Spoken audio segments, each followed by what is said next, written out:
আজ নিয়ে এসেছি খুব মজার একটা রেসিপি নিয়ে। পোলাও কিংবা পরোটার সাথে দারুণ পারফেক্ট একটা রেসিপি। গরুর মাংসের ভুনা তো খাওয়াই হয়, মাঝে মধ্যে করতে পারেন এই বিফ কোরমা। আর কোরমা মানেই সবসময় বাড়তি স্বাদ। আসসালামু আলাইকুম, সবাইকে ওয়েলকাম জানাচ্ছি আমার আজকের রেসিপি ভিডিওতে। প্রথমে আমি এখানে 700 গ্রাম পরিমাণ গরুর মাংস নিয়েছি। মাংসগুলো এখানে আমি মিডিয়াম সাইজের করে পিস করে নিয়েছি। এখন এতে 1 কাপ পরিমাণ টক দই, পরিমাণ মতো লবণ আর 1 চা চামচ পরিমাণ চিনি দিয়ে কিছুক্ষণের জন্য ম্যারিনেট করে রাখবো। আধা ঘন্টা ম্যারিনেট করে রাখার পর এতে দিয়ে দেবো 1 টেবিল চামচ পরিমাণ জিরা বাটা, 1 টেবিল চামচ পরিমাণ পেঁয়াজ বাটা, 1 টেবিল চামচ পরিমাণ রসুন বাটা আর 1 টেবিল চামচ পরিমাণ আদা বাটা দেওয়ার পর এতে দিয়ে দিচ্ছি 1 চা চামচ পরিমাণ ধনে গুঁড়ো, 2টো তেজপাতা আর কয়েকটা এলাচ আর 3 টেবিল চামচ পরিমাণ তেল। চিকেন কোরমা কিন্তু বাসায় প্রায়ই খাওয়া হয়, কিন্তু বিফ কোরমা কিন্তু তেমন খাওয়া হয় না। কিন্তু এই কোরমার স্বাদ কিন্তু চিকেন কোরমাকেও হার মানাবে, এতটাই সুস্বাদু হয়। আমি এর মধ্যে চুলা অন করে দিয়েছি। এখন সব মিক্স করে নেবার পালা। মিডিয়াম তাপমাত্রায় আমি পুরো রান্নাটা করব, যেহেতু আমি এখানে কোনো এক্সট্রা পানি ইউজ করব না, তাই মাংস থেকে বের হওয়া পানি দিয়ে আমি পুরো রান্নাটা করব। গরু মাংস সিদ্ধ হতে কিন্তু একটু বেশি সময় লাগে, এজন্য আমি প্রথমেই কিন্তু টক দই আর চিনি দিয়ে মাংসটা একটু মেরিনেট করে রেখেছিলাম। মাংসে চিনি দিয়ে রান্না করলে মাংসটা কিন্তু খুব তাড়াতাড়ি সিদ্ধ হয়ে যায়। মাংসে দারচিনিটা দেওয়া হয়েছিল না, তাই রান্নার এই পর্যায়ে কয়েকটা দারচিনি দিয়ে দিলাম এর মধ্যে। এখন আমি একটা বাটিতে কয়েকটা কাঠবাদাম, একটু জয়ফল, একটু জয়ত্রী ও কয়েকটা সাদা গোলমরিচ নিয়ে নিলাম। এখন সবকিছুর আমি একটা মিহি পেস্ট তৈরি করে নিব।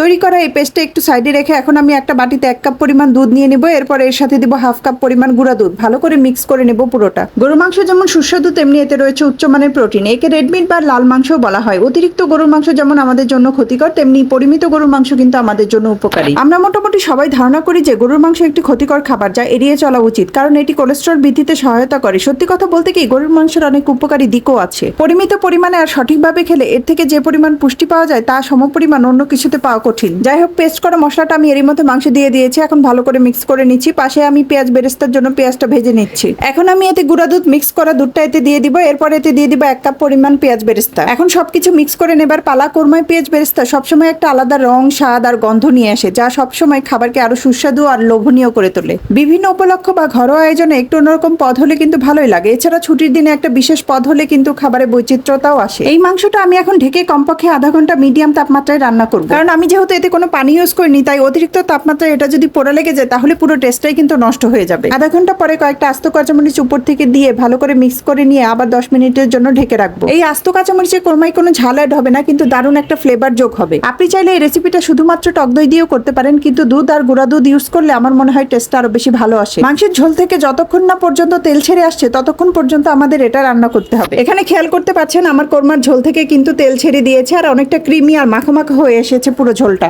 এখন নামিয়ে নেবার পালা। নামিয়ে সার্ভিং ডিশে সার্ভ করে নিব। রুটি, পরোটা, ভাত বা পোলাও সবকিছুর সাথে দারুণ মানানসই একটা রেসিপি। রেসিপিটি কেমন লাগলো অবশ্যই কমেন্টের মাধ্যমে জানাবেন। ভালো লাগলে লাইক, কমেন্ট বা শেয়ার দিতে পারেন। আজকের ভিডিওতে এই পর্যন্ত। এতক্ষণ সাথে থেকে পুরো ভিডিওটি দেখার জন্য সবাইকে ধন্যবাদ। কথা হবে নতুন কোনো ভিডিওতে। সে পর্যন্ত ভালো থাকবেন সবাই। আল্লাহ হাফেজ।